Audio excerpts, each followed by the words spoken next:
Well, hello and welcome back to my channel. So excited you're here today to chat about our fourth grade curriculum homeschool choices for the 2024-2025 school year. I cannot believe that we are going into our fourth year of homeschooling. It is incredible to me and also so rewarding that we've made it this far. I remember back when my oldest, my now fourth grader, was in kindergarten. He did 6 months of kindergarten, and we both very quickly realized that was not going to be the life for us or the journey for us. There was nothing wrong with our school. He had an okay experience. It just wasn't our thing. And I had already kind of known that and disobeyed, I feel like, a little bit when I felt the Lord's prompting to homeschool. We had already done so much preschool and prep work beforehand. And then we moved from Tennessee to Georgia. It was December of 2020. And I was like, hey, if they'll let him go into school, then let's put him in and see. We did. He did the last 6 months of the year. So he started kindergarten 6 months into the school year. And then he finished that 6 months and finished just fine. But we both just didn't love it. He was up really early in the morning, and then he would get home from school and he was tired and he would have homework, and then he would finish his homework, and then we would cook dinner, and then we'd go off to sports. And it was just this never-ending cycle of like, we didn't get to let him to just be a little boy. And that was kind of our first eye-opening experience of, yeah, we're supposed to be homeschooling. So I know it's not for everybody, but we knew it was for us beforehand, and then we really knew it was for us when we tried out the whole school thing, and it just wasn't working out. So we're really grateful for the opportunity to homeschool. For me to be able to work from home so that I can homeschool is just such a blessing, and I can't believe I have a fourth grader. It's so incredible to me. My husband and I actually met in fourth grade, so this is a really big year because now we kind of look at all the little girls he knows in the neighborhood or at church, and we're like, is that going to be is he going to have the same kind of story like we do, and we're not putting that on him, of course, but it's just really neat to think back to like when we were in fourth grade and the things that we knew and experienced, and now he gets to, I don't know, experience those kinds of things as well. So it's just a big year for us. We have our youngest son is going into kindergarten. Our second grader is reading and just excelling in big ways. And then our oldest is now a fourth grader, which just feels like a big age. So I have all kinds of emotions starting this school year, but I'm just really grateful and thankful for the opportunity. So anyways, I know that was kind of a whole soapbox moment, but just lots of emotions that come with all of this.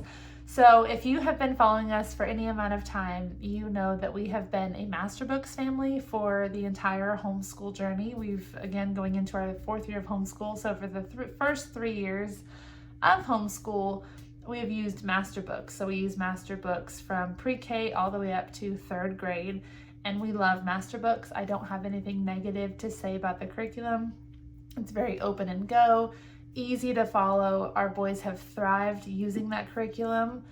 However, this year was the first year that our oldest, so our now fourth grader, had to do state testing. So we live in the state of Georgia, and one of the homeschool requirements for our state is for starting in third grade, the child needs to take a state test every 3 years. And so this year was the first year that he took that state test. We had given him a sample test last year in second grade, and he excelled in it, so we thought we were good. And then we went through this third grade homeschool year this past year, and things were great. He excelled in the studies through Master Books. And then it came time for the test, and as soon as I opened the test and saw what some of the math problems specifically were, I was like, oh no, like we haven't done that yet. And so I had already kind of had an inkling that Master Books wasn't challenging him specifically enough, and I wanted to challenge him more. And so I'd already kind of had my eye on the curriculum that we're going to be using, but I was just hesitant because I like to do what I like to do. If I find something I like, I don't like to change it. And so Master Books was working, and I thought everything was fine, and it was. It just wasn't realistic for him to continue with having to take this state test. And I've heard that with Master Books, it starts out slow and then it builds up, and I don't know that, so I can't speak to that, but I do know that right now the third grade test was something that he needed a lot of help on, and I don't want him to feel that lack of confidence in a test because of the curriculum that I chose, hoping that eventually it will get harder for him. I want to challenge him now so that he's ready for these requirements down the road. And so we've made the decision this year to switch curriculums from master books, some of our curriculum, over to The Good and the Beautiful. And so this is a curriculum that I'm really excited about. We've received everything. We've actually purchased some of the 3rd grade curriculum as well to work on over the summer and into the beginning of this next homeschool year to kind of get him built up to what the 4th grade level is going to have with The Good and the Beautiful, because I didn't want to start him off feeling behind or overwhelmed, because there are concepts in 4th grade that are considered review for this curriculum if you've used The Good and the Beautiful for 3rd grade, but because we didn't, it's not review for us. Those are actually new concepts. And so we went back and also purchased some of the 3rd grade curriculum and have been working on that throughout the year. For math specifically, he's great with reading and language arts, so that's not been a concern. But for math specifically, there were several things that he has not been introduced to. So we are working on that over the summer as we're filming these videos, and then also into the new school year. We will start this 4th grade curriculum once he finishes that 3rd grade math, or level 3 math. So it's not really grades, it's by levels, but you kind of associate things with a grade. So for 4th grade, again, we're going to finish that math level 3, and then we're going to dive straight into math level 4, which I have right here. So this will be the first part of what we're going to be using. So this is math level 4. We're really excited. The textbooks are very colorful. They're so interactive. Math 3 comes with a little box that had lots of manipulatives and just really fun games that we got to play as we were doing the curriculum. So we've loved that. So Math 4 does not have that box, but what it does have is the mental math map mysteries. So they're building up their mental math skills, and then they're building a map as they master those skills. So there's a lot of positive reinforcement, which has been really good. My kids love affirmations and being told good job.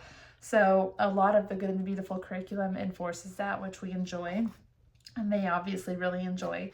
So this mental math will be kind of equipped where you open up a page and I have the answer key on my side, and then he has the questions, and he's to basically look at it and then tell me the answer without, writing things down. It's just supposed to be mental math. So that'll be something fun for him to work on. And then along with that came the Math 4 answer key, which is going to be helpful for me too, because it's getting a little bit harder as they get older to, in your head real quick, check their work. I always check their work as we finish. So the answer key will be really helpful for that. So that is our math choice for level 4. The next thing we'll go into is handwriting for level 4. So this is something that we're really excited about. He's already worked on the cursive through level 3, but now we're going to be working more on the lowercase cursive and things like that. And he loves writing in cursive. It's so fun. He has great penmanship, and I attribute it to the Good and Beautiful handwriting curriculum because we have been using these for a couple years now. So another great resource that we're going to add or keep on with our homeschool journey.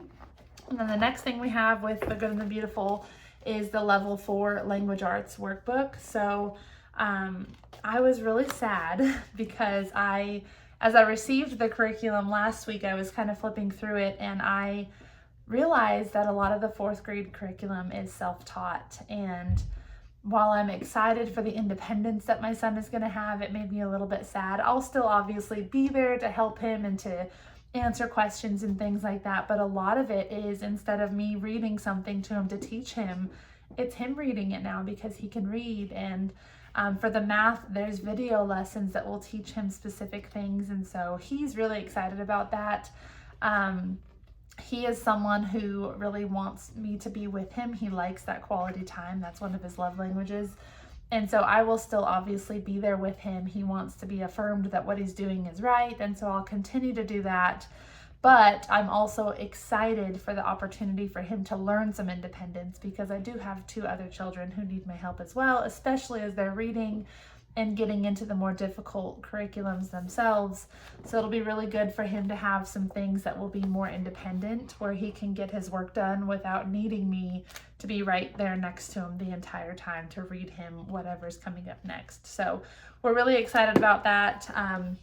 With the Good and the Beautiful curriculum, it includes in language arts, it's language arts and literature, grammar usage, punctuation, art, geography, spelling, vocabulary, and writing. So there's a lot in this curriculum. It's not just language arts, just learning about nouns and pronouns and things like that, but it's teaching them literature and vocabulary and writing skills and things that I just am so excited for him to gain more strength in. So that is our choice for the language arts. And then along with that came a spelling and writing workshop book for the level 4 curriculum. So this will work a lot on his spelling, which is something that he still needs a lot of work with. So we're excited to dive into that. And then writing. He likes to tell stories. He doesn't like to write stories. And so I'm really hoping that this year this will kind of help him to have a love for writing, because I love to write. So I think that'll be something that we can really share and bond through together with this book.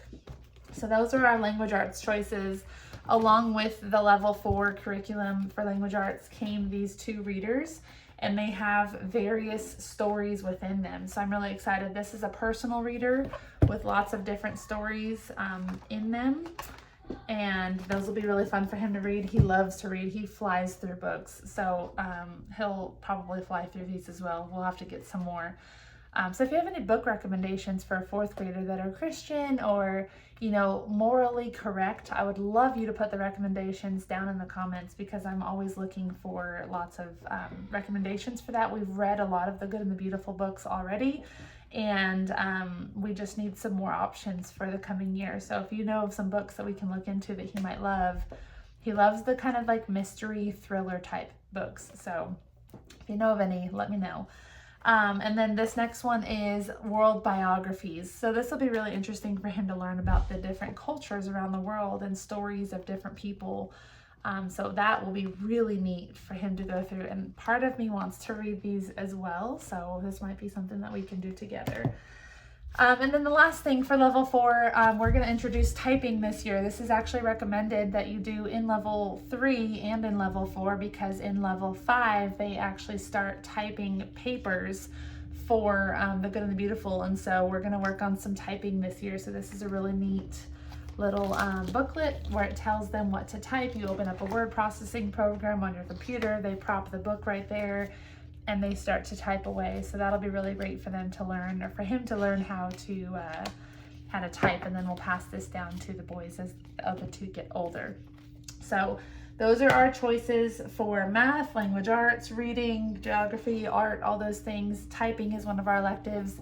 And then history and science and Bible we will do together as a family still. So again, we have a 4th grader, a 2nd grader, and a kindergartner.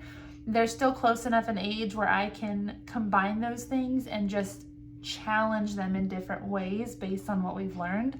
And so in the next video, I will share how we're doing our family style units of Bible, history, and science for the different grade levels and what we're using for those as well. So I hope this video was helpful for you. I would love to know if you have a 4th grader. Just leave it in the comments and let me know, how you're feeling about this upcoming school year, if you're excited, if you're nervous, how long you've been homeschooling, if you have questions for me specifically.